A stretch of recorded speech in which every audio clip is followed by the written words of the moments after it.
বিশ্বের বিভিন্ন প্রান্ত থেকে আসা আল্লাহর মেহমানরা হাজির হয়েছেন আরাফাতের ময়দানে। লাব্বাইক আল্লাহুম্মা লাব্বাইক ধ্বনিতে মুখর পবিত্র আরাফাতের ময়দান।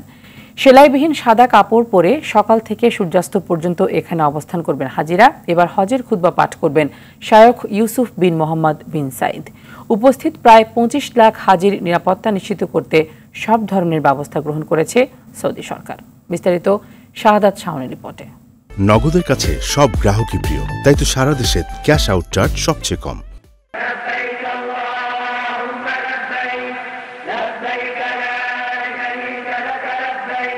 লাব্বাইক আল্লাহুম্মা লাব্বাইক ধ্বনিতে মুখরিত গোটা আরাফাতের ময়দান। হজের মূল আনুষ্ঠানিকতায় অংশ নিতে ফজরের পর থেকে আরাফাত ময়দানে সমবেত হতে শুরু করেন হাজিরা।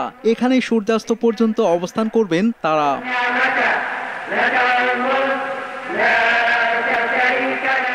আরাফায় উপস্থিত হাজিরা জোহর ও আসর নামাজ আদায় করে মুজদালিফায় ফিরবেন। সেখানে মাগরিব ও এশার নামাজ আদায় করে খোলা আকাশের নিচে অবস্থান করবেন। বিশ্বের বিভিন্ন প্রান্ত থেকে ২০ লাখ হাজি সহ মোট প্রায় ২৫ লাখ মুসলমান এবার হজ করার সুযোগ পেয়েছেন। হজের খুতবা পাঠ করবেন মসজিদুল হারামের ইমাম ও খতিব শাইখ ডক্টর মাহির বিন হামাদ বিন মোয়াক্কাল আল মুয়াক্কিলি। এবার হজের খুতবার অনুবাদ প্রচার করা হবে বাংলা সহ বিশ্বের ৫০টি ভাষায়।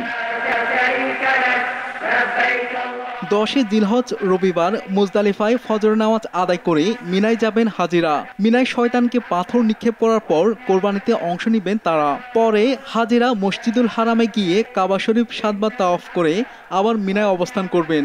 এভাবে হজের আনুষ্ঠানিকতা শেষ হবে। শাহাদাত শাওন, RTV।